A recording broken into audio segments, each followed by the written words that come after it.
नमस्कार. जगात सर्वाधिक लोकप्रिय असलेल्या फुटबॉल या खेळासाठी पुणे, महाराष्ट्र आणि भारतामध्ये अतिशय मन लावून पॅशनेटली कुठलाही गाजावाजा न करता खूप भरीव कामगिरी करणाऱ्या मंदार तामाणे याच्याशी आज मी गप्पा मारायला आलेलो आहे. मंदार, माझ्या cricket limited by Milind Kulkarni या यूट्यूब चॅनलमध्ये तुझं मनापासून स्वागत आहे. Thank you so much.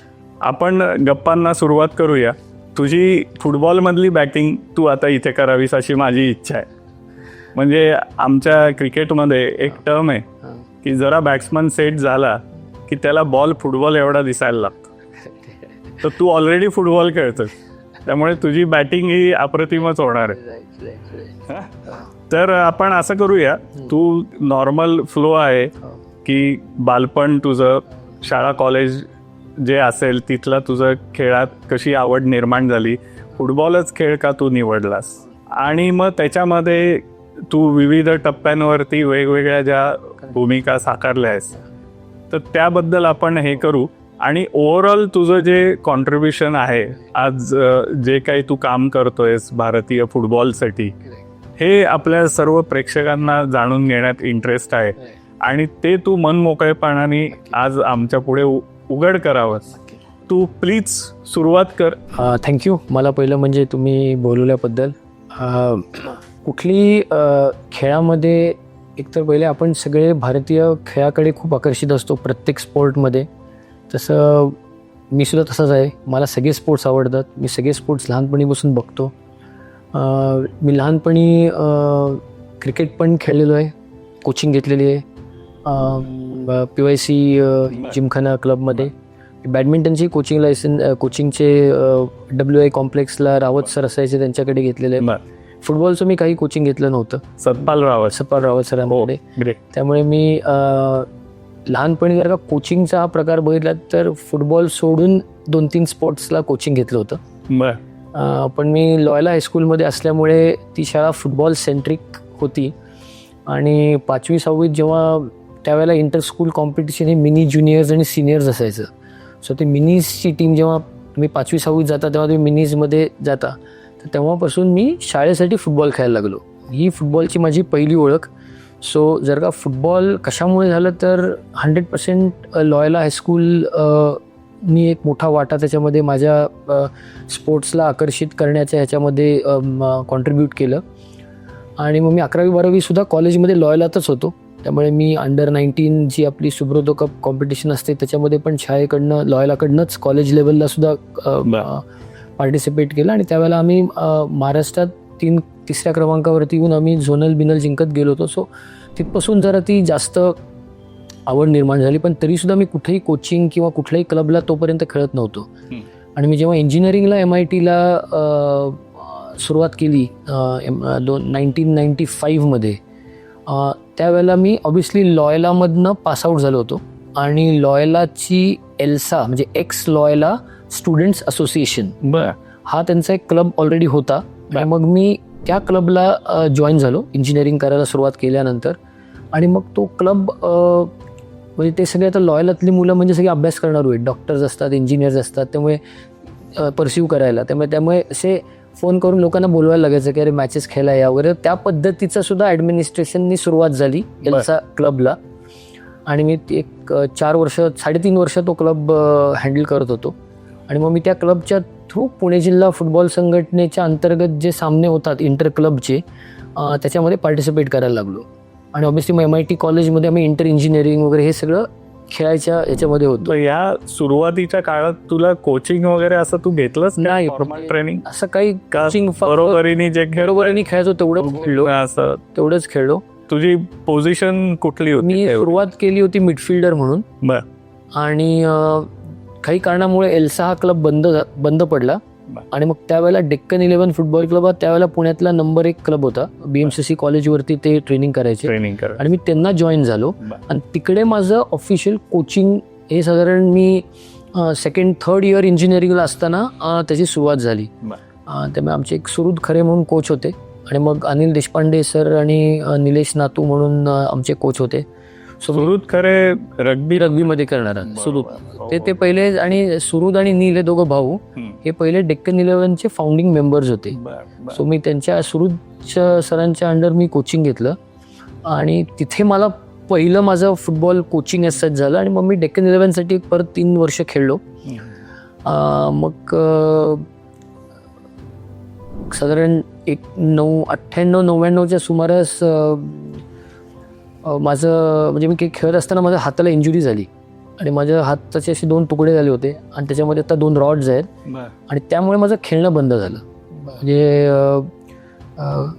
तर मी आणखीन 1-3-4 वर्ष अजून खेळलो असतो, पण मी ते का आमच्या डेक्कनसाठीच खेळताना एका मॅचमध्ये निगडीमध्ये एका ग्राउंडवरती मदनलाल डिंगरा स्टेडियम आहे तिथे खेळताना रात्रीचे सामने होते आणि मी पडलो आणि माझा हाताचं बोन बाहेर आलं होतं आणि हात तुटला होता. त्यामुळे माझ्या हातावरती जवळजवळ 3 ते 4 ऑपरेशन झाले होते. मग खेळणं बंद झालं.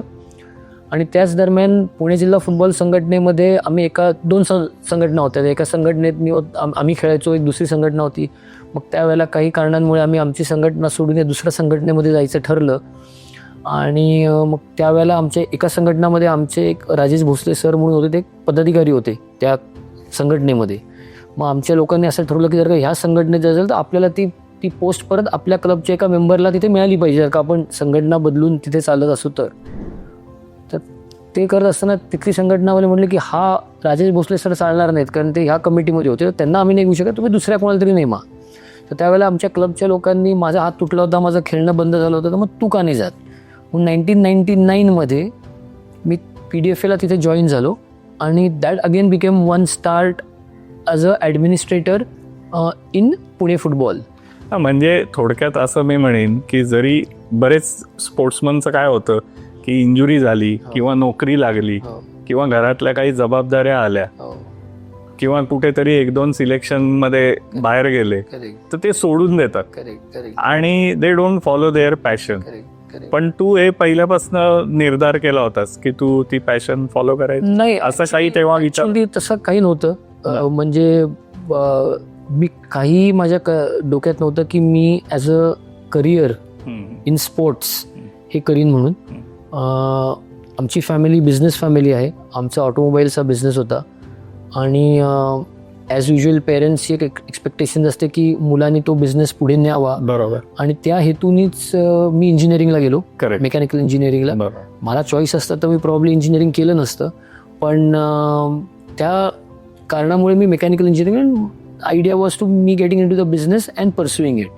आणि तोपर्यंत खेळ हे ॲज अ रिक्रिएशन, कारण मी ऑब्विसली ॲज अ खेळाडू तुमची अपेक्षा असते की मी भारताला खेळू किंवा कुठल्या क्लबला खेळू, पण एका एजच्या नंतर तुम्हाला रिअलायझेशन होतं की तुम्ही तेवढे चांगले नाही आहात, की you cannot go beyond a level, because तुमच्या आजूबाजूला खेळणारे लोक तुमच्यापेक्षा भारी आहेत आणि तेही अजून पुढे जात नाही आहेत.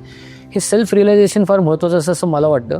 आणि सो आय डिसाइडेड की बस आपण रोज संध्याकाळी एखाद्या कट्ट्यावरती किंवा वैशालीमध्ये किंवा रुपालीमध्ये बिड्या फुंकण्यापेक्षा आपण एक संध्याकाळी जर का एका कन्स्ट्रक्टिव्ह एनर्जीमध्ये खेळण्यामध्ये जे तुम्हाला आवडतं त्याच्यामध्ये जर का घालवलं, ज्या एजला तुम्ही ॲक्च्युली बाकीच्या गोष्टी करता. So I think that for me was a very big contribution of Deccan 11 for in my life, where मी संध्याकाळची वेळ झाली की काही सोडून ग्राउंड, म्हणजे आम्ही इंजिनिअरिंगची परीक्षासुद्धा सोडून मॅचेसला खेळायला गेलेलो आहे. एवढं ते असं वेड होतं. असं म्हणजे त्यात करिअर बनवायचा हा कधी डोक्यातही विचार नव्हता. ती आवड खूप होती. म्हणजे आवड निर्माण झाली. आपण खेळतोय, आपण एल्साचा क्लब सांभाळतोय, तेव्हा क्लब सांभाळताना काय मुश्किल असतात, काय अवघडपणा असतो. मग नंतर डेक्कन 11मध्ये प्लेअर खेळताना आपल्याला काय लागलं पाहिजे, ॲज अ प्लेअर काय सपोर्ट सिस्टम आपल्या आजूबाजूला पाहिजे. मग मी कोचिंगही केलं. जेव्हा मी खेळणं बंद झालं आणि हात तुटला होता तेव्हा मी कोचिंग डेक्कन 11ची टीम पण कोच केली होती. तेव्हा आम्ही गडिंग्लजची एक टुर्नामेंट जिंकलो होतो. सो ॲज अ कोच पण माझं एक परसेप्शन क्रिएट व्हायला लागलं की कोचनी प्लेयरशी व्यवहार कसा केला पाहिजे, ते अंडरस्टँडिंग कसं झालं पाहिजे, तुम्ही एक मॅनेजर म्हणून कसं चांगलं झालं पाहिजे. मग हे तू कोचिंग जे सुरुवात केलीस किंवा ही ती इंट्युशन मधनं जास्त झाली का तू काही फॉर्मल? नाही, मी त्यावेळेला कोच नव्हतो. म्हणजे मी त्यावेळेला काही फॉर्मल कोचिंग घेतलं नव्हतं. आमच्या इथे डेक्कन 11 क्लबला काही कारणांमुळे काही कोच सोडून गेला होता. त्याला बाहेरच्या देशामध्ये म्हणजे शिकायला जायला मिळाल्यावरती त्यांनी मला सांगितलं की तू म्हणलं ठीक आहे, आता आपण एवढं एक्सपिरियन्स आहोत तर आपण कोचिंग करू, म्हणून ती तशी सुरुवात झाली. म्हणजे मेन रिस्पॉन्सिबिलिटी घ्यायची, कुठलीही आलेली जबाबदारी, how it was by default. म्हणजे आपण जे म्हणू शकतो की बाय डिफॉल्ट हे झालं, ते तुझ्यामध्ये ती क्वालिटी पहिल्या खूपच चांगलं आहे. म्हणजे कारण तुम्हाला एक सामोरं जायला लागतं, you are not prepared for it and then how do you react, की त्या हिशोबाने ही सगळी तयारी आहे. म्हणजे माझ्यासाठी माझं स्पोर्ट्स मॅनेजमेंट जर का आपण हा भाग बघितला तर ह्या एक्सपिरियन्सेसनीच झालेला आहे. आणि जेव्हा डेक्कनला असताना अभिजित कदम, जो की माझा क्लासमेट होता, लॉयला स्कूलमध्ये असताना 10 वर्ष क्लासमेट होता, आणि आम्ही BMCCला खेळायचो. तर ते कदम फॅमिली समोरच त्या सिंहगड बंगल्यामध्ये राहायची. आपले मंत्री पतेगाव कदम साहेब, त्यांचे मोठे चिरंजीव अभिजित, तो माझा क्लासमेट होता. तो एका कार ॲक्सिडेंटमध्ये अनफॉर्च्युनेटली ही पास्ट अवे, आणि he was a very good footballer. आणि तो आमच्याबरोबर डेक्कनलाही तिथे समोर, घराच्या समोरच खेळायला होता. आणि त्याचा धाकटा भाऊ विश्वजित, जो की पण आमच्याबरोबर खेळायचा. तेव्हा विश्वजित वॉज, म्हणजे आमच्या मायामध्ये 5 का 6 वर्षाचा फरक होता. पण जेव्हा तो डेक्कनला आमच्याबरोबर खेळायला यायचा, तेव्हा त्यांनी त्याच्या म्हणजे वडिलांबरोबर बोलून बसून की आपण अभिजित दादांना फुटबॉल आवडायचं, तर आपण त्याच्या स्मरणार्थ एक फुटबॉल कॉम्पिटिशन पुण्यामध्ये चालू केली पाहिजे. सो त्यावेळेला मग तो मला म्हटलं होता की आपण असं करूया, तुझ्या शाळेत आम्ही एकदम जवळचे होतो, मी आणि अभिजित सुद्धा. त्यामुळे आपण करतो म्हटलं 100% आपण करू. आणि डेक्कन 11 क्लब आपलाच आहे, त्यामुळे पुणे जिल्हा संघटनेला एक क्लब लागतो की जो की कॉम्पिटिशन करतो, आपण ह्याच्या हे करूयात. सो आम्ही तशीच ती सुरुवात केली अभिजित कदम फुटबॉल क्लब. आणि विश्वजित आणि त्यांच्या फॅमिलीनी खूप त्याच्यामध्ये कॉन्ट्रीब्युशन केलं. आणि त्यावेळेला आपली कल्पना काय असते की एखादी छोटी फुटबॉल टुर्नामेंट करू, पण जेव्हा ते कदम फॅमिली किंवा भारती विद्यापीठच्या एका नजरेखाली जातं, तेव्हा ती एकदम मोठा स्केल, एकदम वेगळ्या लेवलला जातो. आणि त्या स्केलला त्यांनी पहिल्या वर्षीपासून केला. आम्ही पहिल्या वर्षी ती पुण्यातले क्लब्स आणि मे बी काही कोल्हापूरचे किंवा सांगलीचा किंवा साताऱ्याचे काही क्लब्सना, नगरचा, अशा एक 3-4च बाहेरचे संघ घेऊन ती सुरुवात केली. पुण्याबरोबर साधारण मग महाराष्ट्रामध्ये मला वाटतं मेन सेंटर कोल्हापूर, तो कोल्हापूर आहे, मुंबई आहे आणि नागपूर आहे. अच्छा. पुणे त्यावेळेला नव्हतं, 101%. कोल्हापूर पण होतं, मुंबई खूप जास्त होतं, आणि खालोखाल 2 नंबरला त्यावेळेला नागपूर होतं, 3 नंबरला कोल्हापूर होतं. मग या सगळ्या टीम्स आपण त्यांना इन्व्हाइट करू, 3च टीम त्याला पहिल्या वर्षी इन्व्हाइट केल्या. आणि मग ते स्केल ज्या पद्धतीने घेतला की म्हणजे आपण ओपनिंग सेरेमनीला विश्वजितची अशी कल्पना होती की आपण एखादा बॉलिवूडमधला एक फिल्म स्टार, एखादा मोठा पॉलिटिशियन, एखादा फुटबॉलमधला चांगला खेळाडू किंवा ॲडमिनिस्ट्रेटर, असं दर वर्षीच्या कॉम्पिटिशनच्या ओपनिंगच्या आणि क्लोजिंगला बोलवायचं. याचा हेतू काय की स्पोर्टला तुम्हाला जर का एक थोडंफार ग्लॅमराईज करायचं असेल किंवा थोडं मोठं पिक्चर वाढवायची असेल, तर ह्या गोष्टी करणं गरजेचं होतं. सो हे असे काही छोट्या छोट्या गोष्टी होत्या, ते आपण शिकलो त्याच्यामध्ये. थोडं मार्केटिंग म्हणा, किंवा तुम्ही त्याचं प्रेसमध्ये प्रेस कॉन्फरन्स घ्या. आम्ही पुण्यातल्या सगळे जे ज्येष्ठ पत्रकार होते त्यांना बोलून, किंवा आम्ही कशी मोहीम करतो की फुटबॉल हा स्पोर्ट आपल्याला पुण्यामध्ये प्रमोट करायचं एका मोठ्या लेवलवरती. आणि मग आम्ही हे 10 वर्ष, जेव्हा ही टुर्नामेंट 10 वर्ष त्याचे झालं. ही जी टुर्नामेंट आहे ही कुठे ऑर्गनाईज केली? भारती विद्यापीठला एक ग्राउंड होतं, जे की साधं मातीचं ग्राउंड होतं. आणि म्हणजे माझी अशी कल्पना होती की पण त्याच ग्राउंडवरती करणार. पण मी जो म्हटलं की जे काय मोठ्या प्रमाणावरती करायचं, तर मी म्हटलं की ते ग्राउंड आपण ग्रासचं ग्राउंड केलं पाहिजे. कारण ऑब्व्हियसली फुटबॉल हे मातीच्या ग्राउंडवरती आपल्याला खेळायला दुसरा काही चॉईस नाही म्हणून आपण खेळतो. पण जर का तेच तुम्ही ह्या लोकल आणि ग्रासरूटच्या मुलांना एक चांगलं लश ग्रीन ग्रास ग्राउंड दिलं, तर ते will be more happy to do that. So आम्ही विशेषतः त्या पहिल्या वर्षीच ग्राउंड भारती विद्यापीठचं त्यांच्या कात्रजचं जे कॅम्पस आहे, त्या कॅम्पसमध्ये हे ग्राउंड आपण क्रिएट केलं. त्या टुर्नामेंटला आपण टेम्पररी फ्लडलाईट लावून ही विद्युत ज्योतीमध्ये ही टुर्नामेंट घेतली आपण. सो ह्या स्केलला ती एकदम टुर्नामेंट पहिल्याच वर्षी जे ग्राउंड तयार केलं, त्याच्यामध्ये तुझा सहभाग निश्चितच. इथेच सहभाग. त्यासाठी काय प्रकारचा अभ्यास तुला करायला लागला की फुटबॉल फील्ड कसं असावं? करेक्ट. सो आम्ही बेसिकली भारती विद्यापीठमध्ये एक मोठं गार्डन डिपार्टमेंट होतं, जे थोरात सर म्हणून अजूनही मला ते आठवतात, अजूनही तिथे काम करतात ते. सो त्यांनी त्यांच्याबरोबर घेऊन आम्ही ते पहिलं एक नुसतं ग्रासचं ग्राउंड, फ्लॅट ग्राउंड करून त्याला एक नॉर्मल ग्रासचं ग्राउंड तयार केलं. आणि आम्ही ती टुर्नामेंट फेब्रुवारीमध्ये घ्यायचो, कारण अभिजितचा वाढदिवस फेब्रुवारीमध्ये असायचा. सो त्याच्या सुमारास आम्ही ते त्याची ओपनिंग किंवा क्लोजिंग ह्या हेतूने ते दरवर्षी त्याच वेळा, तेव्हा पाऊस नसायचा, त्यामुळे ते मातीचं ग्राउंड होतं, पण ते फुल लश ग्रीन असायचं, कारण त्याला वातावरणही चांगलं असायचं, थंडी थोडीफार असायची, त्यामुळे ग्राउंड चांगलं मेंटेन झालेलं असायचं. आणि आम्हाला पहिल्या वर्षीच रिअलाईज झालं की आपले पुण्यातले जे संघ होते, जे त्यावेळेला एक ग्रासचं ग्राउंड त्यातल्या त्यात चांगलं म्हटलं तर सेंट विन्सेंट स्कूलचं असायचं. आमचं लॉयलाचं ग्राउंड पण मातीचं असायचं, पण त्याच्यापेक्षाही विन्सेंट्सपेक्षाही चांगलं ग्राउंड आपण भारतीय विद्यापीठला पहिल्या वर्षीपासूनच जे क्रिएट केलं, त्याच्यामुळे ही टुर्नामेंटला एक आकर्षण नॉट जस्ट आपल्या नेबरिंग जिल्ह्यांमध्ये झालं, पण 10 वर्षामध्ये आपण ही ऑल इंडिया लेवलला टुर्नामेंट नेली. इंटरस्टेटच्या टीम्स घेतल्या, भारतातल्या आय लीग सेकंड डिव्हिजनच्या शेवटच्या वर्षी टीम बोलवल्या, कारण ती स्केल वाढली, कारण ते लोक बघतायत की एवढी मोठी कॉम्पिटिशन आहे, ह्याच्यामध्ये मोठे मोठे फिल्मस्टार येत आहेत, मोठे मोठे बायचुंग भुतिया म्हणा किंवा सुनील छेत्री म्हणा किंवा महेश गवळी म्हणा, समीर नाईक, जे त्यावेळेचे मोठे भारताला खेळणारे खेळाडू होते ते या टुर्नामेंटला येत आहेत. मोठे मोठे राष्ट्रीय म्हणजे कॅबिनेट मिनिस्टर्स येत आहेत, स्टेट राज्याचे कॅबिनेट मिनिस्टर येत आहेत. आपण वेगळ्या वेगळ्या बॉलिवूडमधल्या क्षेत्रातल्या बऱ्याच फिल्मस्टार्सना आपण तिकडे पाल, शाहरुख खानपासून, सलमान खानपासून, जॉन इब्राहिमपासून भरपूर फिल्मस्टार्सना बोलवलं. मग त्याच्यामध्ये आपण एक पुण्यातले काही प्रतिष्ठित नागरिक म्हणा, आपले पोलीस कमिशनर असतील किंवा कलेक्टर असतील किंवा धनराज पिल्ले खेळाडू होता किंवा काही अमित कल्याणीसारखे इंडस्ट्रियलिस्ट असतील किंवा काही पत्रकार असतील किंवा आमच्यासारखे खेळणारे काही 1-2 जण असतील किंवा बिझनेस हाऊसेसमधले काही लोक असतील, ह्यांची एक अशी पुण्याची टीम केली आणि ती एक्झिबिशन ती सलमान खानच्या बिईंग ह्युमन फाउंडेशनचे थ्रू टायअप करून काही फिल्मस्टार्स येत होते. म्हणजे सुनील शेट्टी होते, गोविंदा होते, आपला रणबीर कपूर होता, त्यावेळेला नुकताच तो होता. सो ते त्यांचे बॉलिवूडचे 11 जण असायचे आणि आपले पुण्यातले असे काही प्रतिष्ठित लोक, यांच्याबरोबर आपण एक 3 ते 4 वर्ष ही चॅरिटी मॅच केली. आणि त्या मॅचच्या थ्रू जे काही उत्पन्न निर्माण होत होतं, म्हणजे मनी जे काही आपण रेस करायचो, ते आपण एक हार्टला एफेक्टेड चिल्ड्रन आणि एड्स एफेक्टेड चिल्ड्रन यांच्याकरता आपण ते डोनेशन द्यायला सुरुवात केली. सो हा जो काय कॉज होता किंवा असे काही आम्ही जेव्हा आम्ही बाहेरच्या टीम बोलायचो तर बाहेरची गोव्याची टीम बोलवायची, तर तुम्हाला गोवा स्टेट फुटबॉल असोसिएशनची संपर्क करून त्यांची मान्यता घेऊन ते जी टीम रेकमेंड करतात त्या टीमला आपल्याला त्यांना बोलवायचं. तो हा जो काय एक्सपिरियन्स होता ऑर्गनायझेशनचा, की तुम्ही त्या टीमला बोलवताय, मग तुम्ही त्यांच्या स्टेट असोसिएशनशी टायअप करा. मी कर्नाटका फुटबॉल असोसिएशनशी टायअप केला, मग त्यांची टीम बोलवली होती. तेव्हा भारत अर्थ मूव्हर्स लिमिटेड, बेमेल म्हणून जी कंपनी, त्यांची एक व्यावसायिक टीम होती. HAL नावाची हिंदुस्तान एरोनॉटिक्स लिमिटेड, त्यांची एक व्यावसायिक टीम होती. सो अशा रिलेशनशिप बिल्डिंग करणं किंवा कॉन्टॅक्ट करणं, म्हणजे जेव्हा ते प्लेयर्स येतात तेव्हा त्यांना इथे काय लागतं, ते अकोमोडेशन ट्रान्सपोर्ट आहे, ट्रॅव्हल पासून, ट्रान्सपोर्ट पासून, त्यांना कोचिंगसाठी फॅसिलिटी अवेलेबल, किंवा त्यांना मॅचच्या मध्ये काय लागतं, किंवा आपल्याला मेडिकल कसं त्यांच्यासाठी सोय ठेवले. सो ग्राउंडचे मार्किंग कसं झालं पाहिजे, त्याला नेट्स कसे लागले पाहिजेत, किंवा त्याचं स्पेक्टेटरशिप बसायची जागा किती लांब पाहिजे. सो हा जो काही टेक्निकॅलिटीज खूप शिकायला मिळालं. हे मी म्हणतो माझ्यासाठी ते माझं सर्वात मोठं स्पोर्ट्स मॅनेजमेंट किंवा फुटबॉल मॅनेजमेंट होतं.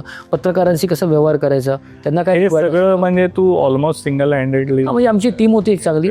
विश्वजितचे एक मामा होते, त्यांचं इथे चांदणी चौकामध्ये हॉटेल आहे. सो ते, मी आणि आमचे काही आत्ता सध्या भारतीय विद्यापीठ कॉलेज ऑफ फिजिकल एज्युकेशनचे एक स्वप्नील विधाते सर म्हणून प्रिन्सिपल आहेत आत्ता ते. सो ते, मी आणि आमचे विक्रम मामा, असे आम्ही तिघांनी मिळून, आणि बाकीची अख्खी भारतीय विद्यापीठची टीम. आता भारतीय विद्यापीठचं म्हणजे टीम म्हटली तर ती आमच्या मोठी, आम्हाला त्यांचा सपोर्ट जो झाला त्या टुर्नामेंटला मोठं करण्यामध्ये. आणि एक तुला कुठेतरी जाणीव झाली असेल की बॉस आपल्याला या गोष्टीमध्ये, ह्याच्यामध्ये काय झालं, ह्याच्यामध्ये जेव्हा पुढे 8व्या-9व्या वर्षी साधारण, जेव्हा आम्ही कॉम्पिटिशनचं 8वं-9वं वर्ष होतं, तेव्हा आम्ही अशा स्टेजला गेलो होतो की आम्ही त्या वर्षी ऑल इंडिया फुटबॉल फेडरेशनचे सेक्रेटरी होते. अल्बर्ट कोलासो सर म्हणून, ते गोव्याचे होते. आणि ते भारतीय, म्हणजे जी भारतामध्ये जी फुटबॉलची जी फेडरेशन आहे त्याला ऑल इंडिया फुटबॉल फेडरेशन म्हणतात, त्यांचे ते सेक्रेटरी होते. तर त्यांना आम्ही एका फायनलला as a chief guest, one of the chief guest म्हणून बोलवलं होतं. सो त्यावेळेला त्यांनी ते ग्राउंड बघितलं आणि ते म्हणले, हे तुम्ही ग्राउंड तर फार छान तयार केलंय. तर त्यावेळेला कसं होतं, भारतीय संघाचे जेव्हा काही मोठी कॉम्पिटिशन, ऑलिम्पिक क्वालिफायर म्हणा किंवा हे AFC चॅलेंज कपचे क्वालिफायर्स असतात, त्यावेळेला कॅम्प भारताचे भरवायचे. तर ते कॅम्पसाठी आपला भारतीय संघ परदेशी जाऊन ते कॅम्प करायचे. सो ते मला म्हटलं, इथे ग्राउंड खूप चांगलं आहे, तर तू आपल्या तेव्हा अंडर-23चा एक चॅलेंज कप होता. त्यावेळेला सिनियर टीम आपली ऑलरेडी 2010च्या कतारच्या एशियन कपला क्वालिफाय झाली होती आणि आपण 24 वर्षानंतर पहिल्यांदा या एशियन कपला क्वालिफाय झालो होतो. या चॅलेंज कपच्या competition is a gateway to get qualified for Asian cup. त्यावेळेची ती परिस्थिती तशी होती. पण सिन्स आपण ऑलरेडी क्वालिफाय झालो होतो त्यामुळे आपल्या भारताने ठरवलं होतं की अंडर-23ची टीम एक एक्सपोजरला आपण पाठवावी. सो तेव्हा मलाच कोलासो सर आले, ते म्हणले खूप इन्फ्रास्ट्रक्चर तुझं चांगलं आहे, तुम्ही इथे केलेलं आहे. तर त्यांनी विश्वजितला आणि मला सांगितलं की तुम्ही भारताचा अंडर-23चा कॅम्प इकडे भरू शकता का. तर मी म्हटलं सर करू शकतो आपण, काय हरकत नाही. आणि मग तेव्हा सुखविंदर सिंग म्हणून सरदारजी एक कोच होते भारताचे, ते आले होते. तेव्हा अंडर-23चा भारतीय संघ आपण तिकडे त्यांचा 1 महिन्याभराचा कॅम्प केला. आणि ते कॅम्प करत असताना मी त्यांना खूप तिथे मदत केली. मी त्यांचं लोकल लायझनिंग ऑफिसर होतो की पार हॉटेल आपल्या इथे हिंजवडीमध्ये कोर्टयार्ड मॅरिएट म्हणून एक हॉटेल आहे, ते नवीनच तेव्हा झालं होतं. आणि ते कसं आपल्या हायवेवरनं कात्रजला कॅम्पसला पोचायला वेळ एक अर्धा तासामध्ये पोचण्याच्या ह्याच्यामध्ये होतं. सो मग त्यांना ते हॉटेलचं चांगलं डील करून देणं किंवा ते सगळं त्यांना मी खूप मदत केली. तर त्यावेळेला सुखविंदर सिंग सर जे होते त्यांनी बघितलं की हा मुलगा व्यवस्थित, त्याला सगळं नॉलेज आहे आणि तो व्यवस्थित मदत करतोय. म्हणून त्यांनी AIFFला रेकमेंड केले की ही श्रीलंकेला कॉम्पिटिशन होती FC चॅलेंज कप, की मंदारलाच मी टीम मॅनेजर म्हणून घेऊन जाणार. सो तिथे माझी सुरुवात AIFF बरोबर ॲज अ टीम मॅनेजर म्हणून अंडर-23ला सुरुवात झाली. पहिला दौरा तुझा श्रीलंकेला होता. श्रीलंकेला कोलंबोमध्ये हा दौरा झाला माझा. त्यावेळेला मी टीमला घेऊन गेलो आणि तेव्हा मला बराच एक्सपिरियन्स खूप चांगला आला इन टर्म्स ऑफ की कशा गोष्टी चांगल्या नाही झाल्या पाहिजेत, म्हणजे चांगल्या नाही आहेत. ॲट नॅशनल लेवल, म्हणजे आपण इथे लोकल क्लब लेवल, मग काय स्टेट लेवल, बरोबर, नॅशनल लेवलला सुद्धा आपण प्लेयर्स आणि कोचेसला ॲज अ ॲसेट किंवा ते आहेत म्हणूनच आपण आहोत. पण त्यांना जर का आपण ॲसेट म्हणून ट्रीट नाही केलं तर ते एक the end of the day भारताला रिप्रेझेंट करतायत. ते कुठे काय असलं गल्लीबोळातल्या टीमला नाही करत आहे. आपण पहाटेची 6ची फ्लाईट घेऊन जातोय का, कारण ती स्वस्त आहे म्हणून. अरे पण ते प्रोफेशनल आहेत, त्यांना पुढे 4 दिवस जाऊन मॅच खेळायची आहे. सो त्यांनी आरामात सकाळी उठून ब्रेकफास्ट करून एखादा ट्रेनिंगचं सेशन करून दुपारी लंच करून मग फ्लाईट घेऊन जावे, की जेणेकरून ते रात्री पोचले की त्यांना जेवण करून झोपून ती क्लॉक बॉडी सायकल नीट होईल. ह्या गोष्टी होत नव्हत्या नॅशनल टीमसाठी. सो माझा जो त्यावेळेचा एक्सपिरियन्स होता तो की नॅशनल टीमला कशा गोष्टी झाल्या नाही पाहिजेत हे मी जास्त शिकलो त्याच्यामध्ये. To very honest with you, की बस की this is not a national team. म्हणजे आम्ही आमच्या क्लब लेवललाही त्याच्यापेक्षा थोड्या काही गोष्टी करत होतो. लोक नव्हती, म्हणजे तुमच्याकडे एक व्हिडिओ ॲनालिस्ट नव्हता, तुमच्याकडे फिजिओज नव्हते, मॅस्युअर नव्हते, किट बॉय नव्हते. ॲज अ नॅशनल टीम जरी का हे 22-23 खेळाडू असले तरी तुमच्याकडे एक 12-15 जणांचा सपोर्ट स्टाफ पाहिजे, की जे की तुम्हाला त्या प्लेअरलाही वाटलं पाहिजे ना की बॉस आपण एक इम्पॉर्टंट पार्ट आहोत आणि आपल्याकडे एवढे एक सपोर्ट सिस्टम आहे. सो माझे हा एक एक्सपिरियन्स, एक सुरुवात झाली की ह्या एक्सपिरियन्सला ह्या अंडर-23च्या वरून की कशा गोष्टी आपण इम्प्रूव्ह करू शकतो. आणि मग त्याच नंतर त्यावेळेला आपले एक बॉब हाउटन म्हणून भारताचे हेड कोच होते सिनियर टीमचे. मग त्याच्यानंतर हा कॅम्प चांगला झाला म्हटल्यावरती AIFFला कॉन्फिडन्स आला की ते खूप चांगल्या कॅम्प होऊ शकतो. आणि मी तुम्हाला बोलल्याप्रमाणे 2010मध्ये आपण कतारला ऑलरेडी क्वालिफाय झालो होतो. सो मग त्याचाही कॅम्प, एशियन कपच्या एका पार्टचा कॅम्प आपण पुण्यामध्येच घेऊ असं परत आम्हाला सांगण्यात आलं आणि आम्ही म्हटलं आम्ही करतो. मग त्यावेळेला प्रॅक्टिस मॅच आपल्याला घेता येतील का. त्यावेळेला आपल्याकडे एवढं मोठं स्टेडियम कुठे करायला, मग बालेवाडीचं स्टेडियम. मग आम्ही बालेवाडीच्या अधिकाऱ्यांना भेटून तिथे ग्राउंड, म्हणजे ते फुटबॉलचं ग्राउंड नव्हतंच त्यावेळेला, तिथे ट्रॅक फक्त होता आणि आतमध्ये आपलं गवत वाढल्यासारखं त्याचं गवत वाढलं होतं. मग आम्ही ते ग्राउंड तयार केलं. त्यावेळेला एक दिल्लीचा एक मल्होत्रा म्हणून होता, त्याला आम्ही बोलवून ते अख्खं ग्राउंड सँड बेस्ड केलं, कारण ते मातीचं पूर्ण खणून त्याच्यामध्ये सँडचे लेअर टाकून मग त्याला सुरुवात केली. म्हणजे जे ऍक्च्युअली मोठ्या फुटबॉल मॅच असतं, जे फील्ड असतं त्या स्टँडर्डचं ते बनवलं. सो त्यावेळेला ते ग्राउंड बनलं आणि मग आपण तिथे 3 सामने घेतले, यमन बरोबर घेतले, व्हिएतनाम बरोबर घेतले बालेवाडी स्टेडियममध्ये. आणि मग बालेवाडी स्टेडियममध्ये पुण्यामध्ये आंतरराष्ट्रीय मॅचेस व्हायला सुरुवात झाली. हो, that was for preparation. Response कसा होता? बऱ्यापैकी होता. म्हणजे त्यावेळेला आता बालेवाडी सुद्धा पुणे शहराच्या खूप बाहेर होतं, त्यामुळे बरेच आम्ही त्याच्यामध्ये काही प्रयत्न केले. पण त्या मनाने चांगला रिस्पॉन्स मिळाला, कारण तेव्हा लोकल क्लब्स पण होते, त्यामुळे त्यांना खूप. आणि त्याला पुणे FC हा क्लब स्थापित झाला होता 2006-07 साली, त्यामुळे त्यांच्याही सामने तिथे होत होते. आम्ही काही AFCचे मॅचेस तिकडे त्यांना घ्यायला मदत केली होती. मग बालेवाडीचं स्टेडियम एवढं चांगलं झालं की दॅट बिकेम लाईक आणि हे कसं असतं, तुम्ही जेव्हा इंटरनॅशनल मॅचेस घेता, जरी ते काही फ्रेंडली जरी का असतील किंवा या क्लब्सच्या आशियाई ज्या मॅचेस असतात AFCच्या अंडर येणाऱ्या, तेव्हा तुमचं स्टेडियम जे असतं ते AFCच्या गाईडलाईन्स प्रमाणे ब्रॉडकास्टसाठी, डोपिंग कंट्रोलसाठी, मेडिकलसाठी ते तुमचं स्टेडियम त्याच्यासाठी इक्विप्ड पाहिजे. आणि Balewadi stadium was certified as a AFC certified stadium. So ते आम्ही करून घेतलं होतं. Very good. आणि त्याच्यामुळे बऱ्याच म्हणजे डेम्पोसारखा क्लब जो AFCला खेळला, पण गोव्यामध्ये स्टेडियम नव्हतं, तर त्यांना बालेवाडीचं स्टेडियम AFC रिकग्नाइज आहे म्हणून आपण पुण्यामध्ये AFC मॅचेस डेम्पोच्या पुण्यात घेतल्या. चर्चिल ब्रदर्स म्हणून आणखीन एक गोवाचा एक खूप जुना क्लब आहे, अजूनही खेळतो तो, त्यांचे सामने आपण पुण्यामध्ये घेतले. त्यामुळे पुणे शहराला आपण ॲज अ फुटबॉल सेट आणलं मॅपवर बिकॉज ऑफ बिकॉज कारण आमच्या वेळेला तर आम्हाला जसं म्हणजे किरकोळ मला माहिती आहे त्याप्रमाणे मोहन बगान असेल किंवा मोहमेडन स्पोर्टिंग वगैरे हे इकडचे कलकत्त्यामध्ये फुटबॉलचं मेन सेंटर असं समजलं जायचं.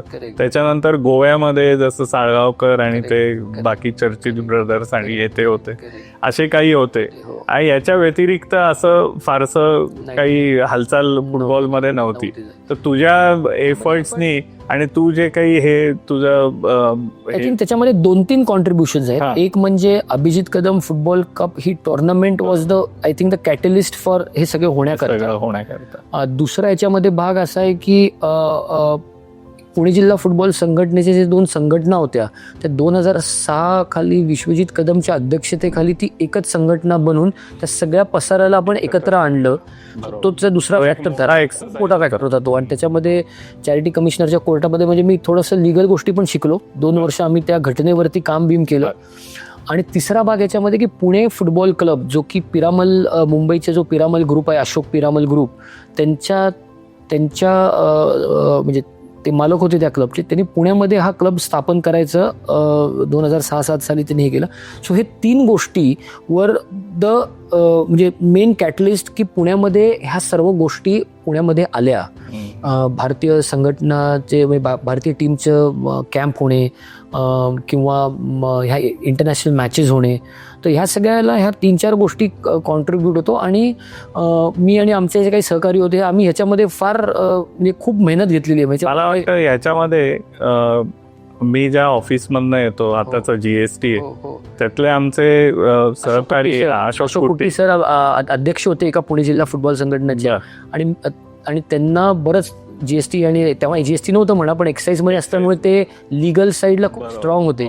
आणि मी त्यांच्या नेतृत्वाखाली, कारण ते अध्यक्ष होते आमचं पुणे जिल्हा फुटबॉल संघटना, आणि ते म्हणले की जर का, आणि त्यांची एक विजन खूप चांगली होती. म्हणजे त्यांचं काय होतं की मी आहे अध्यक्ष, पण जर का ह्या खेळाला आपल्याला मोठं वरती नेलं पाहिजे तर विश्वजित कदम किंवा असे जे मोठे लोक असतील ज्यांनी काय फरक करू शकतात त्यांना आपण आणणं गरजेचं आहे की या स्पोर्टला आहे. कारण त्यामुळे मग आम्ही विश्वजितला रिक्वेस्ट करून की बाबा तू ह्याच्यामध्ये तू एकतर टुर्नामेंट घेतोच आहेस, तू एवढं त्याच्यामध्ये खर्च करून एक चांगलं काम करतच आहेस, तर तू ॲज अ ऑफिशियली सुद्धा ह्याच्यामध्ये का नाही होत. सो ही ॲग्रीड. आणि मग ह्याच्यामध्ये सो ह्या बऱ्याच गोष्टी त्यावेळेला घडल्या ज्यांनी करून ह्या एक पुण्याला एक आपल्याला चांगलं एक हे करता आलं.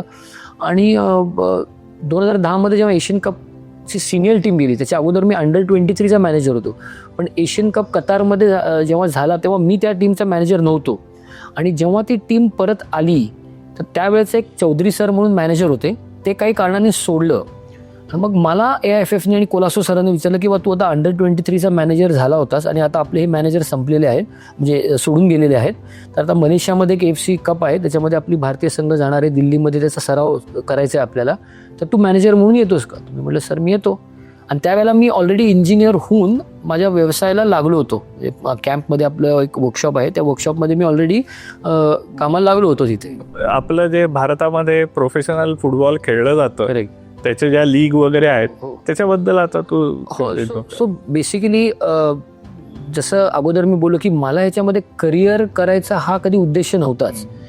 नॅशनल टीम सुद्धा जेव्हा मी मॅनेजर होतो तेव्हा तो मॅनेजरचा रोल टप्प्याटप्प्याने असायचा. म्हणजे की काही कॉम्पिटिशन आहे आणि त्या कॉम्पिटिशनसाठी सराव सामने करायचे, तर ते 1.5-2 महिन्याची स्टिंट असायची. सो तेव्हा मी ते स्टिंट करायला जायचो आणि परत आला पुण्यात की आपला बिझनेस करायचो. आणि मी ते करत असताना जेव्हा नॅशनल टीमचं मी होतो तेव्हा आम्ही जवळजवळ मी 3 कोचेसच्या अंडर काम केलं.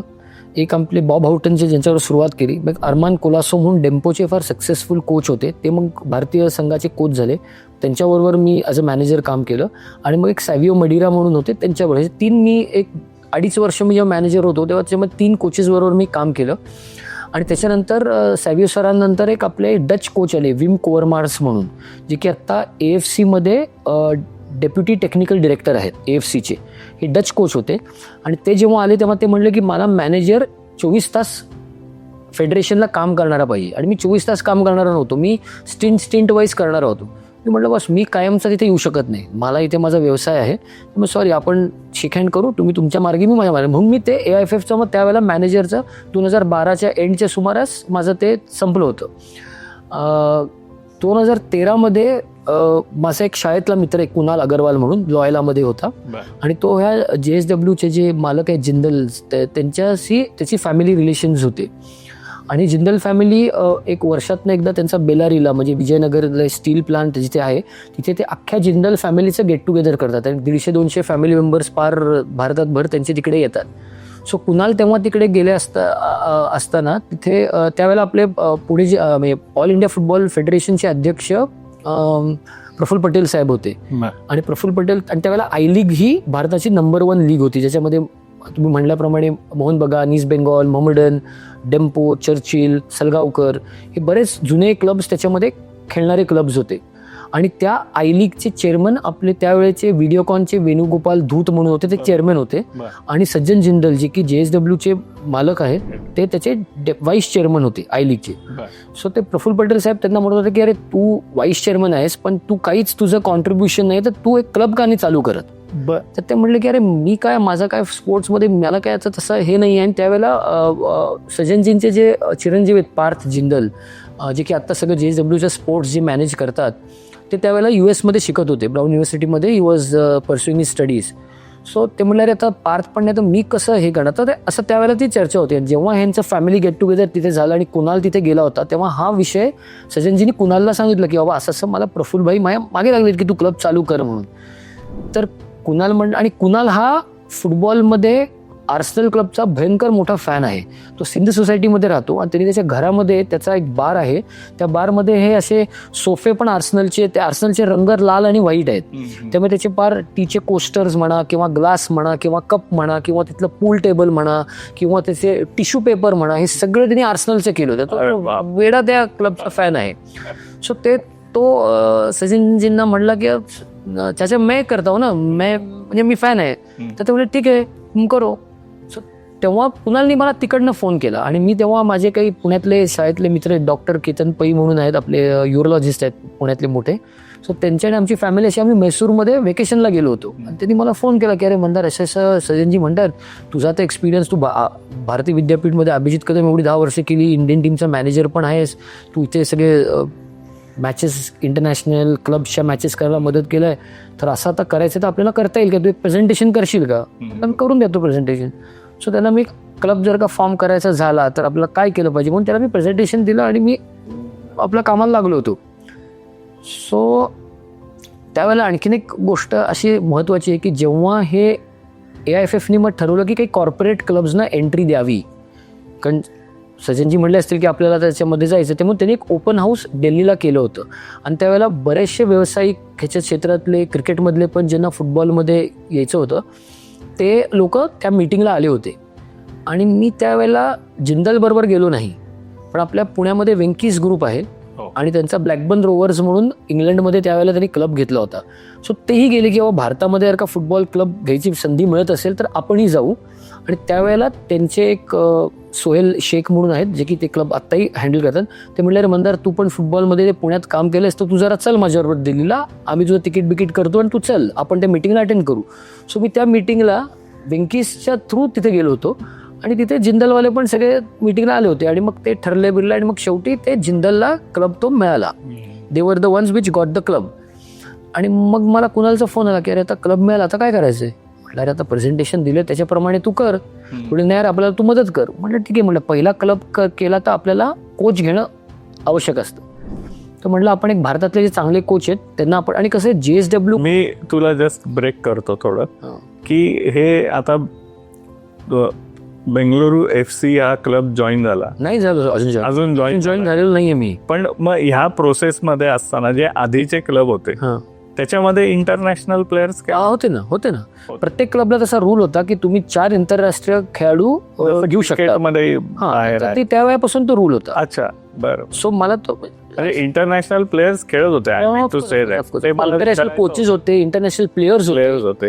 सो मी त्यांना म्हटलं की भारतामध्ये आता तुम्हाला काय करायचं, म्हटलं पहिलं कुठलाही क्लब चालू करताना तू प्लेअर घेऊ नाही शकत, कोच घेतला पाहिजे आणि कोचनी प्लेअर डिसाईड केलं पाहिजे. तू प्लेअर करून एका कोचला बसवलं की हे प्लेअर तर तुम्हाला बस माझी खेळायची स्टाईल नाही, हा प्लेअर माझ्याला सूटच होत नाही. सो मी त्यांना म्हटलं की जर का आपल्याला राईट गोष्टींनी चालू करायचं असेल तुम्हाला, तेव्हा मी जॉईन झालो नव्हतो, आपण कोचेसचा इंटरव्ह्यू करू. आणि म्हटलं JSW इज व्हेरी कॉर्पोरेट ना, it's a very professional outfit.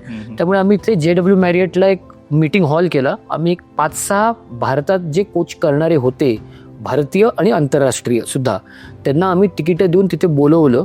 कुठे? इथे पुण्यामध्ये.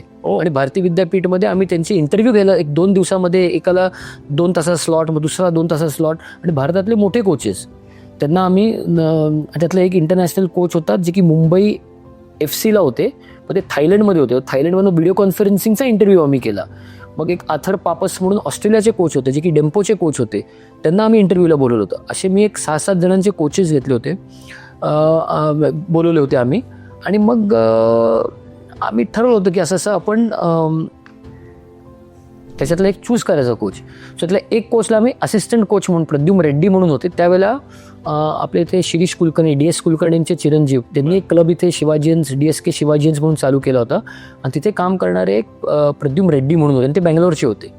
आणि त्यावेळेला हा क्लब बेंगलोरमधनं होणार, बेंगलुरू FC, म्हणजे नाव सुद्धा बेंगलुरू FC, हे तेव्हा बेंगलोर होतं ना, ते बेंगलुरू झालं. जसं आपलं मद्रासचं चेन्नई झालं किंवा बॉम्बेचं मुंबई झालं, तसं बेंगलोरचं म्हटलं आता ते बेंगलुरू म्हणून आपण बेंगलुरू FC म्हणून नाव करू ना, बेंगलोर FC म्हणून ते नाव सुद्धा आम्ही ठरवलं होतं.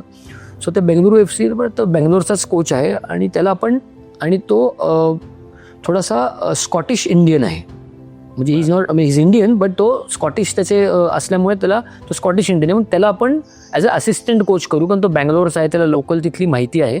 सो असं करत करत तरी मी जॉईन केलं नव्हतं. मग जेव्हा हे सगळं झालं तेव्हा मला कुणाल म्हणला की अरे तू आता हे करतोयस तर तू जॉईन हो. म्हटलं जॉईन काय? म्हटलं माझा व्यवसाय, मी व्यवसाय सोडून तर येऊ शकत नाही. तो म्हणला नाही, पण तू सजनजींना भेट.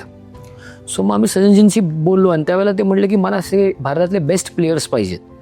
सो मी थोडंसं असं त्यांना लक्षात आलं की मी थोडा खुशपणे आणि नाखुशपणे. तर ते मला विचारलं इज देअर एनी प्रॉब्लेम? म्हटलं की हो सर, म्हटलं एक चांगलं आहे की तुम्हाला बेस्ट प्लेअर घ्यायचे म्हणजे तुम्हाला खर्च करायचा आहे, पण म्हटलं बेस्ट प्लेअर घेऊन तुम्ही जिंकणाऱ्याची गॅरंटी नाही आहे. म्हटलं मला माहिती आहे की तुम्ही एक मोठे इंडस्ट्रियलिस्ट आहात आणि तुम्हाला एक इम्पॅक्ट करायचं आहे की तुम्ही येताय म्हणून. तर सुनील छेत्रीला घेऊन यायचं काम माझं, कारण तो त्यावेळेला भारताचा नंबर 1 अजूनही आहे आणि कॅप्टनही होता. म्हटलं त्याला आणायचं काम माझं, त्याला आपण आणू. म्हणजे तुमचं जे आपण एक चांगलं एक स्टेटमेंट करतोय की we are in Indian football is taken care of. आणि जे पैसे तुम्ही स्पेंड करता ते बाकीचे न प्लेअर घेताना जे इंडियन फुटबॉलमध्ये जी कमतरता आहे, जी की स्पोर्ट्स सायन्स म्हणा, स्ट्रेंथ अँड कंडिशनिंग म्हणा, प्लेयर्सना एक ॲसेट म्हणून ट्रीट करणं, की त्यांना एक चांगली राहण्याची फॅसिलिटी, त्यांना न्यूट्रिशन देणं. आपणच न्यूट्रिशन जर का त्यांना दिलं तर ते बाहेर जाऊन काही वेगळ्या खाणार नाही. तर ही सिस्टम जर का आपण नीट डेव्हलप केली, टेक्नॉलॉजीचा यूज करणं 2013 मधला विषय हा, तर आपण हे असं जर का केलं तर मग आपण एक चांगला इम्पॅक्ट करू एक इंडियन फुटबॉल. आणि त्यांचं पण विजन काय होतं की त्यांना असं त्यांचे एक त्यांचं पॅशन होतं सजनजींचं की इंडिया ऑलिम्पिक्समध्ये, एशियन गेम्समध्ये, ह्या वेगवेगळ्या ठिकाणी फुटबॉलमध्ये नॅशनल अँथम वाजलं पाहिजे. वा. सो त्यांचा हेतू होता की जरी का आपण फुटबॉल क्लब करतोय, आपण यांनी इंडियन फुटबॉलला कसं इम्पॅक्ट करू. आणि मलाही तीच विजन, माझी विजन, ते आमचं ते अंडरस्टँडिंग खूप चांगलं जुळलं. आणि त्या हिशोबाने मग ते मला म्हटलं की बस तू जॉईन हो आम्हाला, की जोपर्यंत तू जॉईन होणार नाहीस तोपर्यंत तुला ही ओनरशिप येणार नाही. म्हटलं नाही, मला पॅशन आहे. म्हटलं I am working in passion, मला बिझनेस आहे, माझं सगळं आहे, तर मी जॉईन नाही होऊ शकत. ते म्हटलं मला कोणी जॉईन न होणारा नाही पाहिजे, मला कमिटेड पाहिजे. म्हटलं मी त्यांना आश्वासन देत होतो की मी तरी कमिटेड राहीन, पण ते म्हणले नाही. म्हटलं पण मी बँगलोरला जाऊन राहू शकत नाही. ते म्हणले तू पुण्यातच राहा, तू जाणं येणं जेव्हा केव्हा ट्रॅव्हल करशील, जिथे राहशील तेव्हा we will take care of that, and plus you have to take some salary and everything. म्हटलं बस तो तुमचा विषय आहे, मला तुम्ही पैसे काही नाही दिले तरी हरकत नाही, बट आय विल वर्क. ते म्हणले तुला डेझिग्नेशन काय पाहिजे? डेझिग्नेशन काय? म्हटलं मी झाडू मारण्यापासून ते हेड कोच सिलेक्ट करण्यापर्यंत सगळं काम मी करू शकतो, तेव्हा मला डेझिग्नेशनचं काय नाही. मग ते तू टीम कन्सल्टंट म्हणून, ठीक आहे टीम कन्सल्टंट. सो पहिल्या वर्षी मी टीम कन्सल्टंट म्हणून जॉईन झालो फायनली. आणि मग हे किती साली साधा 2013 साली बेंगळुरू फुटबॉल क्लब आम्ही फुटबॉल स्थापन केला. मग मी तिथे जॉईन झालो. मग सुनील छेत्रीला आम्ही साईन केलं. सुनील छेत्रीला आम्ही फोन केला की बस असं नवीन क्लब होतोय. त्यावेळेला तो का पोर्चुगल क्लबमध्ये खेळत होता आणि लोनवरती चर्चिल ब्रदर्सला इथे खेळायला आला होता. आणि चर्चिल ब्रदर्ससाठी त्या वर्षी ते जिंकले. आय लीगचे टायटल, तेव्हा आय लीग होती, त्या आय लीगमध्ये ते जिंकले. आणि तो जेव्हा एक सामना खेळला इथे बालेवाडीला, आपण एअर इंडिया जो मुंबईचा क्लब होता, ते पुण्यामध्ये सामने बालेवाडीलाच होत होते कारण तिथे मुंबईचं स्टेडियम नीट नव्हतं त्यावेळेला. त्यामुळे एअर इंडियाशी खेळताना चर्चिल ब्रदर्स जेव्हा पुण्यात आला तेव्हा मी सुनीलला इथे हिंजवडीमध्ये तो राहत होता तेव्हा भेटायला गेलो. आणि मग त्याला सेम सोसायटीमध्ये कुणालच्या घरी गेलो. मी त्याला प्रोजेक्ट सगळं एक्सप्लेन केला की असं आहे. तर मला सुनील म्हणला की मंदार भाई आप रहेंगे तो I will be interested. So त्याला ती सुरुवात तिथे आली. मग सुनीलनी मला त्याला परत हॉटेलमध्ये सोडताना मला म्हणला की आपण ये कोच को लेंगे वो कोच को लेंगे. म्हटलं Sunil, you are a player, I would request you to be a player. Coach घेणं काम माझं आहे. बापरे. आणि ही अशी सुरुवात झालेली. म्हणजे I was very clear in my thought process because a player cannot interfere as per me is concern. म्हणजे कुठले रोल इकडे तिकडे व्हायला नाही पाहिजे. जर का if I am there then it has to be my way or highway, अशी माझी कल्पना. कारण मी तुम्हाला जसं अगोदर म्हणलो, त्या 2-3 वर्ष जेव्हा मी नॅशनल टीमचा मॅनेजर होतो त्यावेळेला कशा गोष्टी नाही घडल्या पाहिजे हे मला खूप माहिती होतं. आणि I wanted to do something very differently. आणि मला क्लिअर विजन होती, मला माहिती आहे काय काय काय करतो. मग मी आय टोल्ड इवन सुनील, आणि सुनील रिअलाइज्ड की मी सुनीलला म्हटलं, बघ सुनील, जेव्हा सुनीलला प्रोजेक्ट असणार म्हणजे सुनील तू एकच मोठं नाव असणार आहे. स्टार प्लेअरला पहिल्यांदाच जागेवर ठेवायचं. जागेवर ठेवा. सुनील इज एज्युकेटेड, त्यामुळे त्याला ते समजलं. आणि मी काय त्याला असं आरेरा वगैरे करून नाही केलं. सुनील, यू लिव्ह दॅट ना, यू डोंट वरी. तू फक्त तुझी कमिटमेंट आहे, बाकीचं करायचं आपलं काम. बरोबर. सो अशी या सगळ्याला सुरुवात झाली. आणि आम्ही पहिल्याच वर्षी क्लब स्थापन केला आणि आय लीग जिंकलो. आणि आम्हाला सेप ब्लॅटरकडनं पत्र मिळालं की जगामध्ये एक क्लब पहिल्याच वर्षी स्थापन झाला आणि त्याच वर्षी त्यांनी त्या देशातली लीग जिंकले. हे कॉंग्रॅच्युलेटरी असं कधी घडलं नव्हतं. This a record that has been created. So तेव्हा ते पत्र आम्हाला त्यांनी सेप ब्लॅटरनी दिले. कोण होते हे? सेप ब्लॅटर हे फिफाचे अध्यक्ष होते, फिफाचे प्रेसिडेंट होते. फिफा इज दी म्हणजे best body, there is a international body for football in India, in the world. So त्यांच्याकडनं आम्हाला लेटर मिळालं होतं. आणि ग्रेट ऑनर आणि great, it was a big thing. आणि पण त्यावेळेला आम्ही, म्हणजे मी तरी आणि आमच्या बरोबर, जेव्हा तुम्ही एका खेळामध्ये असता तेव्हा तुम्ही जिंकायचं या हेतूने करता. पण माझ्याकरता focus was not only on winning. माझं फोकस होतं की आपण हे फाउंडेशन कसं स्ट्रॉंग करावं जेणे 2-3 वर्षांनी ह्या क्लब आणखीन मोठा होईल. ही माझी बेसिक कल्पना होती. आम्ही ज्या वर्षी पहिलं जिंकलो, हे कॉन्ट्रीब्युशन आमच्या त्यावेळेचा हेड कोच किंवा आमच्या खेळणाऱ्याच्या प्लेयर्स होते किंवा आमच्याबरोबर काम करणारी जी लोक होती त्यांच्याच बरोबर माझं प्रामाणिकपणे म्हणणं असं होतं की त्यावेळेचं जे प्रोफेशनल फुटबॉल स्ट्रक्चर होतं ते तेवढं चांगलं नव्हतं. त्या may be is also one of the factor की आम्ही हे जिंकू शकलो. म्हणजे आमचं तर कौतुक आहेच आमच्या बरोबर काम करणं, पण ॲट द सेम टाइम म्हणजे तुम्ही एक डिसिप्लिन मॅनरनी, एक स्ट्रक्चर्ड मॅनरनी, प्रोफेशनल मॅनर, प्रोसेस ओरिएंटेड मॅनरनी. आणि हे म्हणजे तुमचे थॉट प्रोसेस खूप क्लॅरिटी होती त्याच्यामध्ये. एम हे सेट केलेले होते आणि ओरिएंटेशन सगळं त्या बाजूनी होतं. म्हणून तुम्ही एक एकदम शेवटच्या लेवलवरच्या माणसापासून टॉप लेवलच्या माणसापर्यंत एकाच ध्येयाने सगळ्यांना त्या गोलकडे नेल. ऍब्सोल्युटली. आणि at the back of the mind माझी पर्सनल एक होती की आम्ही सगळ्यांनी मिळून अशा पद्धतीने कॉन्ट्रीब्यूट केलं पाहिजे जेणेकरून इंडियन फुटबॉलला त्याचा फरक जाणवला पाहिजे. जर का तो फरक जाणवला तर ॲज अ क्लब तुम्ही ऑटोमॅटिकली चांगले करताय, हे होणार आहे. पण मला क्लबला जिंकायचं ह्याच्या मागे जर का आम्ही लागलो तर मग आम्ही हे फाउंडेशन स्ट्रॉंग कधी करू नसतो शकलो, असं माझं प्रामाणिकपणे मत आहे. बिकॉज किती लोकांनी त्याच्यावरती मेहनत केली. म्हणजे आम्हाला आठवतं की माझे जे 2-4 पहिले लोकांना मी आणि बिकॉज मी नॅशनल टीमबरोबर मॅनेजर म्हणून काम केलं होतं त्यामुळे ह्या इंडस्ट्री, तेव्हा ती इंडस्ट्री नव्हती पण त्या फ्रॅटर्निटीमध्ये कोण त्या रोलमध्ये चांगले काम करणारे लोक होती त्यांना मी हँडपिक केलं होतं. मी त्यावेळेला कोण स्पोर्ट्स मॅनेजमेंट करून ऑस्ट्रेलियावरनं आला आहे का इंग्लंडवरनं आला हे नाही बघितलं, पण ज्यांनी ॲक्च्युली त्या मातीमध्ये राहून काम केलं, जसं आमच्या वर्कशॉपच्या लँग्वेजमध्ये हात काळे करणं म्हणतात, ते ज्यांनी केलं त्या लोकांना मी हँडपिक केलं की हा नवीन क्लब होतो, तुम्ही या. तुझा डाटाबेस पक्का होता. हा, म्हणजे आय न्यू की कोण त्याच्यामध्ये. कसं असतं भारतामध्ये युरोपियन फुटबॉल कसं आहे हे सगळ्यांना माहिती आहे आणि प्रत्येकजण ते परस्यू करायचा प्रयत्न करतो. पण भारतामध्ये त्या फुटबॉलचे चॅलेंजेस काय आहेत, ग्राउंड रियालिटी, ते कोणाला माहीत नाही आहे. तुम्ही तिथल्या सगळ्या सिस्टम्स इथे आणून फुटबॉल क्लब कसा चालवायचा हे सगळ्यांना माहिती आहे ना, कारण तुम्ही आता तर आजच्या जगामध्ये AI चा वापर केला तर तुम्हाला ते कळेल. पण तसा इंडियामध्ये चालेल त्याची गॅरंटी नाही, कारण इंडियामध्ये त्याचे लकुनास किंवा त्याचे इश्यूज एवढे आहेत, म्हणजे अगदी बेसिक ग्राउंड रियालिटीचे. मग त्या रियालिटीमध्ये तुम्ही कसं म्हणजे मिळून मिसळून तरी काम करू शकता, ही ती स्किल फक्त त्याच्यामध्ये काम करणारे जे ॲक्च्युअल लोक आहेत, जेव्हा त्यांनी हात काळे केलेत किंवा मातीत त्यांनी काम केले त्यांनाच ते कळणार आहे. सो तुम्ही जर का नुसतं एक कट कॉपी पेस्ट मॉडेल करून युरोपियन क्लब असा चालतो तसा करायचं आहे, ते नाही होऊ शकत. तुम्ही त्यातनं शिकले पाहिजे, तुम्ही त्यातनं बेस्ट प्रॅक्टिसेस घेतल्या पाहिजेत. पण इंडियाला काय त्याचं ते इंडियामधल्या सिस्टीममध्ये ते कसे त्याला मोल्ड करता येईल, that is the main thing even आत्ता सुद्धा. बरोबर. So that is for me is what I think आमच्या इथल्या सगळ्या लोकांनी, म्हणून मी ते असं मी म्हणू शकतो का की आता बेंगलुरू FC जे मॉडेल तयार केलं, करेक्ट, ते मे बी नवीन कुठल्या क्लबला जर फॉलो करायचं असेल तर it would be an ideal practice. Could be in Bengaluru for sure. पण जर का तोच क्लब एखादा चेन्नईमध्ये असेल तर ते मॉडेल सक्सेस होण्याची गॅरंटी पण नाही आहे. कारण भारतामध्ये सुद्धा प्रत्येक जिल्ह्यामध्ये प्रत्येक डिस्ट्रिक्टमध्ये एवढं वेगळ्या प्रकार चालले आहेत in sports governance, in sports administration. For me there is no one fixed rule. You have to be smart in your mind to be able to grasp the situation आणि त्याच्याप्रमाणे तुम्ही त्याला कसं करू शकता. That is how you will be successful. क्रिकेटमध्ये गरज नाही, कारण क्रिकेटमध्ये सर्वसाधारण आता सगळ्यांना माहिती आहे काय आहे. पण फुटबॉल, टेनिस, बॅडमिंटन जे बाकीचे खेळ आहेत भारतामध्ये, त्यामध्ये तुम्हाला नॉलेज त्या सिटीचं, त्या टाउनचं, त्या विलेजचं, त्या स्टेटचं असणं, त्यांची नस ओळखली नस ओळखून तुम्ही त्याच्यामध्ये कसं तुम्ही मनोवर करून त्याला जेल करू शकता किंवा एकत्र आणू शकता, is I think the as a administrator हे सर्वात मोठं काम आहे आज भारतीय स्पोर्ट्समधलं. मग मला हे सांग की तू हे जेव्हा काम करत होतास, हे साधारण तू 2023 पर्यंत म्हणजे 10 वर्ष तू काम केलंस. याच्यामध्ये तुला मोठमोठे खेळाडूंच्या बरोबर इंटरॅक्शन करायला मिळाली असेल, त्यांच्या ट्रेनिंगच्या पद्धती असतील किंवा फिजिकल फिटनेस असेल, त्यांचं वे ऑफ थिंकिंग जे आहे, खेळ कसा बघतात, त्यांच्या स्ट्रॅटेजीज कशा असतात, हे सगळं जवळून ऑब्झर्व करायला मिळालं असेल. तुझ्या क्लबकडनं खेळलेल्या काही जे मेजर प्लेयर्स असतील, जे वर्ल्ड फेमस किंवा हे असतील की ज्यांनी करिअर खूप गाजवली आहे, अशा काही प्लेयर्स बद्दल तुला काही सांगता येईल?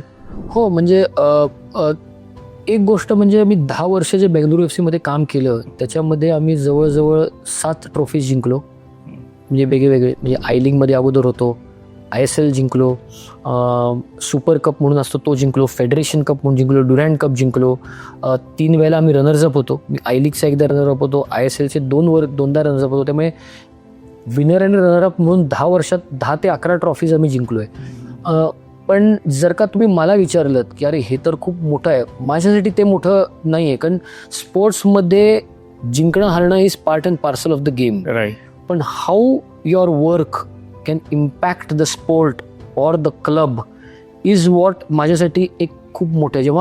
जेव्हा आम्हाला एक 6व्या वर्षी क्लबच्या असताना कियासारखी मल्टीनॅशनल कंपनी जेव्हा भारतामध्ये एंटर करते आणि ते म्हणतात की नाही आम्हाला आणि ते बेंगलुरू आणि हैदराबादचा जो हायवे आहे अनंतपूर म्हणून तिथे जागा आहे, तिथे त्यांनी तो प्लांट टाकणार होते म्हणून त्यांनी बेंगलोर क्लब. पण त्यांनी जर का बेंगलुरू FC फ्रंट जर्सीला स्पॉन्सर करायसाठी जर का एक मल्टीनॅशनल कंपनी येते तर ते माझ्यासाठी प्राऊड मोमेंट आहे की म्हणजे तुम्ही ॲज अ क्लब काहीतरी चांगलं काम केलंय म्हणून ते तुमच्याकडे यायला ॲज अ मल्टीनॅशनल कंपनी येते.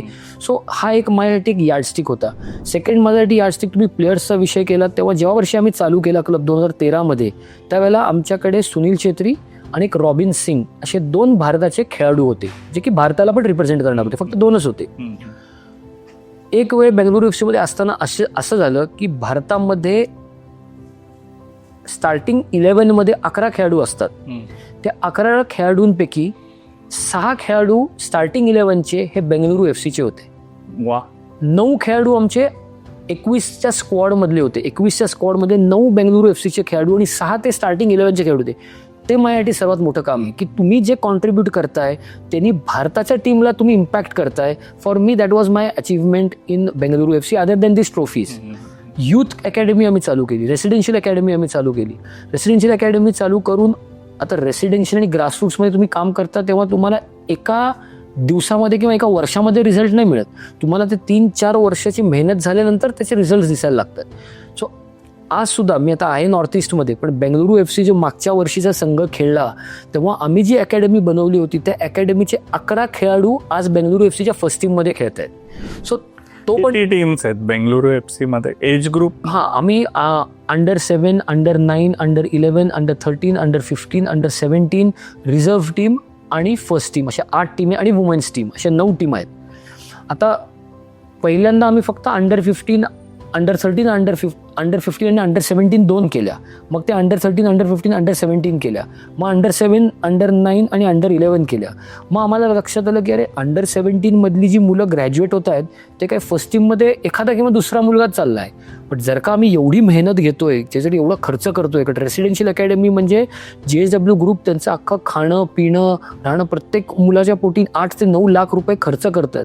आणि 75 मुलं आमच्या अंडर-13, अंडर-15, अंडर-17ला जर का एवढा खर्च दरवर्षी होतोय, तर ती मुलं जर का एखाद दुसरा जर का तुमच्या फर्स्ट टीममध्ये ग्रॅज्युएट होत आहेत तर ते मला कुठेतरी गणित झेपत नव्हतं. म्हणून मग आम्ही एक रिझर्व्ह टीम म्हणून मध्ये केली आणि आज देशातल्या प्रत्येक क्लबची रिझर्व्ह टीम चालू. त्यावेळेला एकाही क्लबची नव्हती, पण आम्ही त्याला सुरुवात केली. आणि मग रिझर्व्ह टीम का केली की तो एक ब्रिज होता, एक अंडर-17 to 23 या 3-4 वर्षात मुलांना जर का अजून तुम्ही सांभाळून ठेवलं तर ती सक्सेस मुलांचं conversion into a better player will be much bigger. याच्यामध्ये मुलांच्या एज्युकेशनकडे कसं लक्ष? सो त्याच्यामध्ये तो सर्वात मोठा भाग होता की तुला काय वाटतं? म्हणजे आमची कल्पना होती, म्हणजे मी आणि माझे कलिग्स पण बेंगळुरू FC मध्ये होते, म्हणजे मी एकटाच नव्हतो, त्याच्यामध्ये माझे 2-4 जवळची काम करणारे कलिग्स होते. आमचं एक आणि most importantly even JSW as a group त्यांची कल्पना अशी होती की आम्ही सर्व असं म्हणलो की जरी का खेळाडू खूप भारी असेल तरी एज्युकेशन हे परस्यू करणं तितकंच महत्त्वाचं आहे. कारण ॲज अ प्लेयर तुम्ही थिंकर पाहिजे. म्हणजे तुम्ही कुठलाही स्पोर्ट तुम्ही घ्या, जेव्हा खेळताय तेव्हा तुम्हाला एक स्प्लिट सेकंडमध्ये डिसिजन घेणं इज इम्पॉर्टंट. म्हणजे जर तुम्ही टेनिस खेळताय तर हा बॉल येणारा मी डाऊन द लाईन मारू का क्रॉस कोर्ट मारू, का त्या बॅकहँडला मी फोरहँडमध्ये कन्वर्ट करून मारू, किंवा बॅडमिंटन खेळताना मी स्मॅश मारू का ड्रॉप करू, किंवा फुटबॉलमध्ये बॉल आला की मी तो ड्रिबल करू का मी माझ्या प्लेअरला पुढे पास देऊ का मग त्याच्या प्लेअरला मागे पास देऊ. हे एक डिसिजन मेकिंग आहे. आणि हे डिसिजन मेकिंग तुमच्या कोचिंगमधनं किंवा तुम्ही जे सामने खेळता त्याच्या कॉम्पिटिशनमधनं येणारच, पण त्याच्यामध्ये एक इंटेलेक्ट प्रकार पण महत्त्वाचा असतो. आणि हा इंटेलेक्ट प्रकार तुमच्या एज्युकेशननेच येऊ शकतो. आणि एज्युकेशन म्हणजे काय, तुम्हाला इंजिनियर आणि मेडिसिन नाही बनायचं, पण तुम्हाला बेसिक एज्युकेशन जर का आम्हाला असे बरेच लहान लहान मुलं मिळाली होती नॉर्थ ईस्टमधले देशाभरातले की जिथे पेरेंट्स म्हणले की अरे बाबा रेसिडेन्शियल अकॅडमी, त्यांनी शिक्षण सोडलं तरी आम्हाला प्रॉब्लेम आहे आणि खूप चांगला प्लेअर होता. आम्ही त्यांना सिम्पल सांगितलं जर का हा एज्युकेशन करणार नसेल तर आम्हाला हा मुलगा किती भारी असेल तरी आम्हाला नको आहे. म्हणजे तुम्ही तिथे बाय सिलेक्शन प्रोसेसच फक्त तुम्ही चांगला प्रश्न विचारलात तुम्ही. कारण आपण बघतो की आज ठिकठिकाणी हे छोटे अकॅडमीज हा नाव पडतो कुठल्याही स्पोर्टला म्हणा, म्हणजे फक्त फुटबॉलच नाही म्हणत, अगदी क्रिकेट, फुटबॉल, टेनिस, बॅडमिंटन, प्रत्येक गल्लीत अकॅडमी. सो अकॅडमी हा शब्द फार अंडररेटेड आहे माझ्या हिशोबाने. म्हणजे की अकॅडमी हा जिथे तुम्ही एका खेळाडूच्या खेळायच्या मेरिटवरती जेव्हा त्याला सिलेक्ट करता आणि त्याला तुम्ही दत्तक घेतल्यासारखं त्याचं खाणं पिणं एज्युकेशन किंवा रेसिडेन्शियल जरी का नसली तरी तुम्ही त्याचं कोचिंगसुद्धा फ्री ऑफ कॉस्ट करता. कारण त्याच्यामध्ये तुम्ही एक काहीतरी बघता की तो टॅलेंट आहे त्याला तुम्ही डेव्हलप करायचा प्रयत्न करता. ही माझ्या हिशोबाने अकॅडमी आहे. जिथे तुम्ही पैसे देऊन जाताय एक शिकवणीसारखं, हे क्लासेस झाले, ही स्कूल झाली. म्हणजे जसं तुम्ही BFC मध्ये आम्ही BFC सॉकर स्कूल क्रिएट केली होती. सो तो पे अँड प्ले मॉडेल आहे. म्हणजे तुम्ही पे करा आणि प्ले करा. ज्याच्याकरता तुम्ही किती चांगले असाल किंवा किती वाईट असाल तुम्ही पैसे भरायचे आणि यायचं. पण त्यातनं तुम्ही फिल्टर करणं की त्यातनं जी बेस्ट मुलं आहेत त्यांना तुम्ही पुढं स्काउटिंग जे आपण म्हणतो की एखाद्या क्रिकेटरला पण तुम्ही स्काउट करता. Academy is a serious business. Academy is the right platform of developing talent in every sport. तुम्ही अशा तऱ्हेने झाले पाहिजे. तुम्ही पे अँड प्ले मॉडेलमध्ये करू शकता, पण पे अँड प्ले मॉडेलमध्ये म्हणजे ज्यांच्याकडे पैसे तेच जातात हो, किंवा ज्यांच्याकडे पैसे आहेत त्यांना तुम्ही म्हणता किंवा आम्ही यांना एक 10 जणांना स्कॉलरशिप दिलेली आहे की यांना आम्ही हा गरजू मुलगा याला आम्ही देतो. पण जेव्हा तुम्ही फुल्ली फंडेड मॉडेल जेव्हा क्रिएट करता, म्हणून ती अकॅडमी किंवा रेसिडेन्शियल अकॅडमी करणं एवढं सोपं नसतं. त्याच्यामध्ये आम्ही म्हणजे JSW बेंगळुरू FC ला आम्ही असताना जे कॉन्ट्रीब्युशन करतायत, आणि मी आता म्हणजे जस्ट थोडासा विषय वेगळा नेतो की बेंगळुरू FC तर विषय झालाच, पण JSW apart from Bengaluru FC त्यांचा आत्ताच्या घडीला त्यांचं दिल्ली कॅपिटल्स म्हणून IPL मध्ये क्रिकेटची टीम आहे. आपल्या कबड्डी लीगमध्ये हरियाणा स्टीलर्स म्हणून आहे. त्यांनी तिथे बेलारीला जिथे आमची फुटबॉल अकॅडमी आहे ते एक इन्स्पायर इन्स्टिट्यूट ऑफ अकॅडमी, एक 100 कोटीची investment of high performance centre for 5 Olympic sports, boxing, wrestling, judo, track and field आणि स्विमिंग, की ह्या 5 ऑलिम्पिक स्पोर्ट्समध्ये जे लहान मुलं मुली आहेत त्यांना अडॉप्ट करून, जे चांगले खेळतात ऑब्व्हियसली त्यांच्या स्पोर्टमध्ये नॅशनल लेवलला एक्सेट्रा, त्यांना घेऊन, त्यांना दत्तक घेऊन देशातले चांगले कोचेस त्या फील्डमधले म्हणजे त्या स्पोर्टमधले आणि आंतरराष्ट्रीय एक्सपिरियन्स्ड कोचेस ज्यांनी काही खेळाडू घडवून त्यांना ऑलिम्पिक्समध्ये मेडल मिळवलेत, त्यांना सगळ्यांना आणून ही अशी इन्स्पायर इन्स्टिट्यूट ऑफ स्पोर्ट्स एक स्थापन केलेली आहे. आणि त्याच्यामध्ये मुलांना ते एज्युकेशन देत आहेत, खाणं पिणं देत आहेत, diet, food, 5 star accommodation, top infrastructure for all the sport. हे भारतामध्ये फक्त हीच कंपनी करते? रिलायन्स करते. रिलायन्स पण आता त्याच्या प्रमाणावरती मोठ्या प्रमाणावरती सुरुवात केली. पण JSW is a torch बेअरर in this. याच्या अगोदर आणि प्लस याच्या व्यतिरिक्त एक 30-35 ॲथलीट्स आहेत जे टॉप लेवलला आता परफॉर्म करतायत ऑलिम्पिक्समध्ये, एशियन गेम्समध्ये, कॉमनवेल्थ गेम्समध्ये. ह्यांना JSW सपोर्ट करतं. JSW ह्यांना पैसे देत नाही, ते त्यांना बेसिकली त्यांना जे लागणारं प्रोफेशनल सपोर्ट आहे की तुम्ही बाहेर जाऊन कॉम्पिटिशन खेळताय म्हणजे बाहेरच्या देशामध्ये की ज्याला भरपूर कॉस्ट आहे, किंवा एखादा कोच 24/7 तुमच्या बरोबर. Neeraj Chopra is a JSW athlete.